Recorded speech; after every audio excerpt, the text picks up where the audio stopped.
Are you drinking enough water? Most people aren't, and that can lead to major problems. Welcome to Living Well with Robin Stoloff, empowering you to live a healthier life. So glad you're with me for my new podcast. It's been lots of fun, some really great guests, and today we're talking about hydration and why it is vital to stay hydrated. Joining us today, I'm very excited, is Stacey Vennemen of Stacey Vennemen Nutrition in Linwood, New Jersey. She is a nutrition counselor with a master's in nutrition.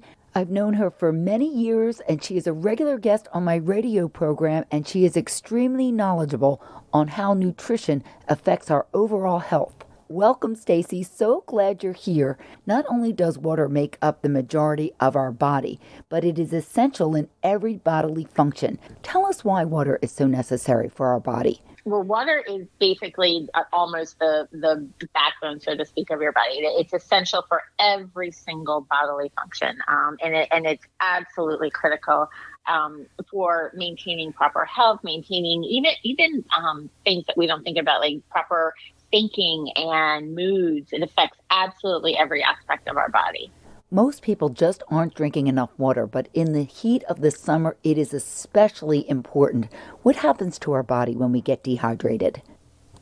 Well, it can actually be life-threatening. Some of the really significant effects of dehydration can include, urinary and kidney problems, seizures, low blood volume, shock. We can have all kinds of severe dehydration emergencies, really. It can cause damage to your brain, to your kidneys, to your heart, and it's so easily preventable. That's the problem. It's one of those things that can literally be a life-threatening emergency, but it is so easily preventable at the same time that just with some very basic steps, we can avoid that. And some actually tuning into your body, I would say, paying attention to the early symptoms so that it doesn't get that. That was my next question. You're one step ahead. What are some of the symptoms of dehydration? Well, some of the later symptoms would be, not urinating at all or having very dark colored urination, very dry skin, feeling dizzy, rapid heartbeat, rapid breathing, not being able to sleep, lack of energy, even a general confusion or irritability. Those are the more severe symptoms. That's when things are getting bad. With some of the earlier signs, you're thirsty. You feel that you're thirsty. So is it true when you're thirsty, you are actually already becoming dehydrated? Well, here's the thing. If you're already feeling thirsty, you're already there, because that's your body's emergency signal. It's already starting to send out signals. So you really don't ever want to get to the point where you feel thirsty. You're already, believe it or not, mildly dehydrated if you start to feel thirsty.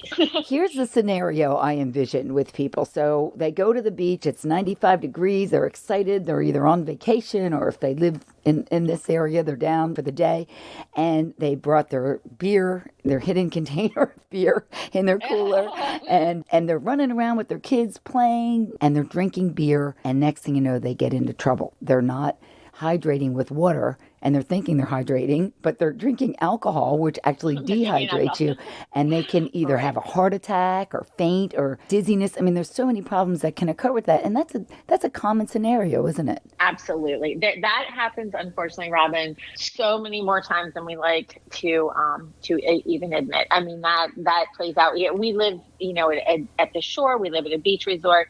Particularly, we see that with people who aren't used to being maybe at the beach as often or outside as long. It's funny, both of my children are lifeguards, and I was a lifeguard growing up. And the number of people that get pulled off the beach, not in the water, but on the sand, because they are doing exactly that.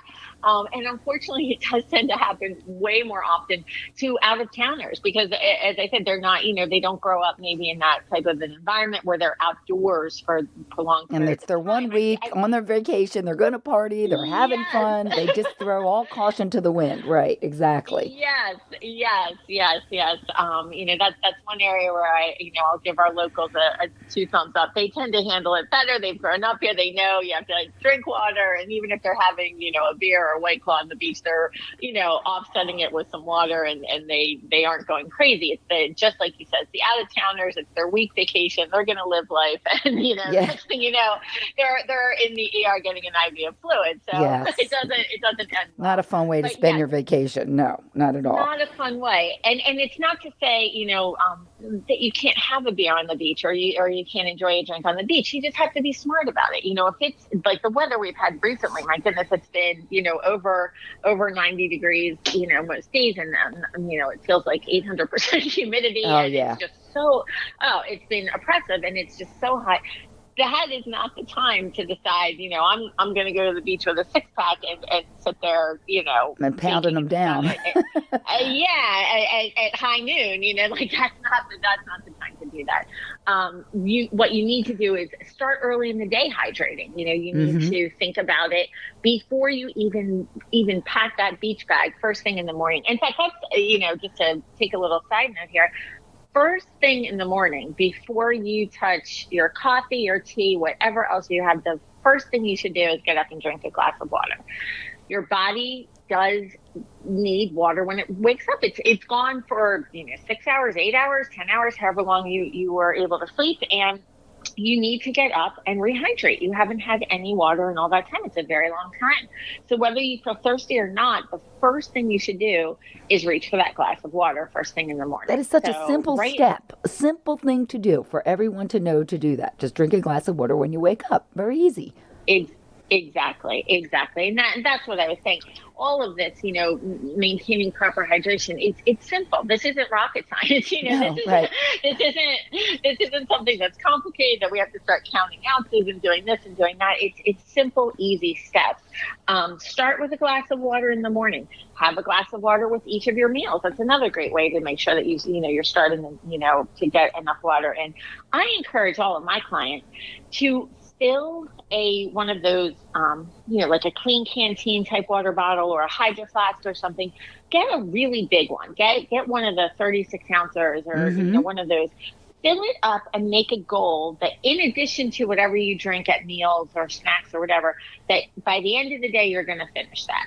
That's a great way to start if you're not a water drinker. And you can even, put some slices of lemon in it or fruit, or, you can infuse it. You can put even a few drops of, they make all kinds of water enhancers. Do what you have to do. I understand some people just don't like the taste of water, or it's hard for them to drink a lot of water. There are so many ways to combat that. I always tell people, you're not impressing me with that excuse. There's a hundred different ways to flavor your water that are on the market if you want to go that route, or just probably in your kitchen. As I said, just a few slices of lemon and a cucumber, or a few slices of apple and a slice of orange, or just some delicious ways to infuse your water, give it a little flavor. So, but make a goal to finish that water bottle by the end of the day. I love that. And it's funny because my kids never drank soda. We don't buy soda. We don't order soda.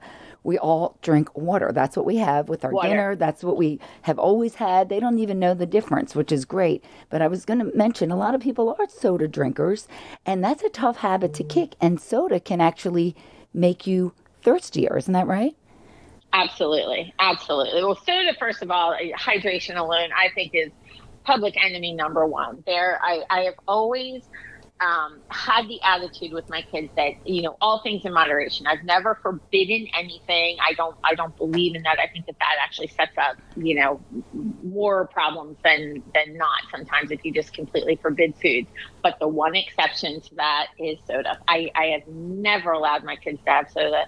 I never will. We don't touch it. Soda is horrific. The studies, we could do a whole nother podcast on the dangers of soda sometime, because it's awful for you. It is absolutely awful. When I always say, if you can't pronounce the ingredients in the label, maybe you shouldn't be drinking or eating it. It's really a lot of chemicals, but the sugar in it can actually cause you to get dehydrated, getting back on that issue. So that is Yeah, not on the that thing. issue, yes. That is not the thing. It's not a good choice. It is not. And it also, many sodas have caffeine, which again is dehydrating. So, no, for all those reasons and more, soda is not a good choice. Now, that said, there are many things that will hydrate you. It doesn't have to just be water. There are other hydrating foods and beverages and things like that. Yeah, let's talk about that for a minute because a lot of people turn to sports drinks, which can have a lot of sugar as well.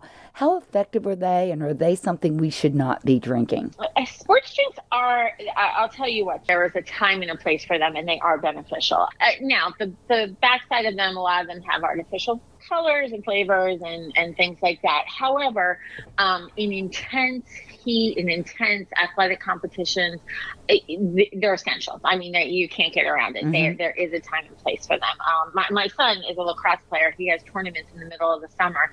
These kids are playing 3 and 4 games a day in the heat of July. Yeah, Up they need it. In It replaces electrolytes. And tell us what electrolytes are, why we need them, and also there's foods that can give you electrolytes.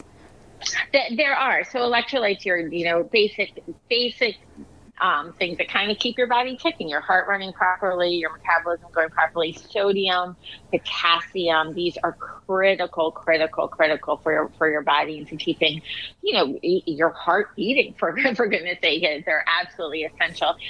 You can get Pedialyte. You can make homemade electrolyte drinks. Coconut water is a great hydration drink. Almond milk has a lot of potassium and mm-hmm. sodium in it. And then electrolyte replacement doesn't just have to be Gatorade. There are definitely other ways, to get those. What about foods that, I heard bananas, avocado, watermelon? Absolutely. You just named three of the top ones. You took it out of my mouth. Those are all wonderful for potassium. Almonds are great. They have a ton of potassium in them. And salted almonds would give you your sodium. So if you brought those and had a handful on the beach or wherever you are, if you're in a boat or in a park, that wouldn't be a bad snack to have. It's a great way to just stay full and to replenish those electrolytes. And of course, we all love watermelon, so that's a great way, and there's plenty of water in there as well.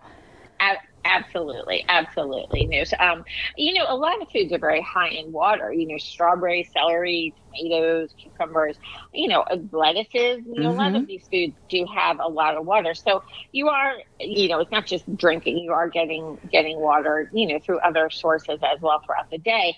But obviously, in extreme heat or on the beach or things like that, you definitely need to be drinking because and unless you're in an extreme sports situation, you really don't need the sports drinks. I totally agree with that. It's not something you really need for a day at the beach. There's other ways to get it and with much less sugar. And it's such a great tip to start your day with a glass of water, have water with every meal, and just fill up that water bottle and keep it with you all day long. I mean, that's just an easy, simple thing to do to prevent dehydration, to stay healthy, and to just feel better. It just makes you feel better and affects all your bodily functions. So thank you so much, Stacey Vennemen of Stacey Vennemen Nutrition in Linwood. Always great tips. And my thanks to all of you for joining us for Living Well with Robin Stoloff, empowering you to live a healthier life. Until next time, please stay safe and keep living well.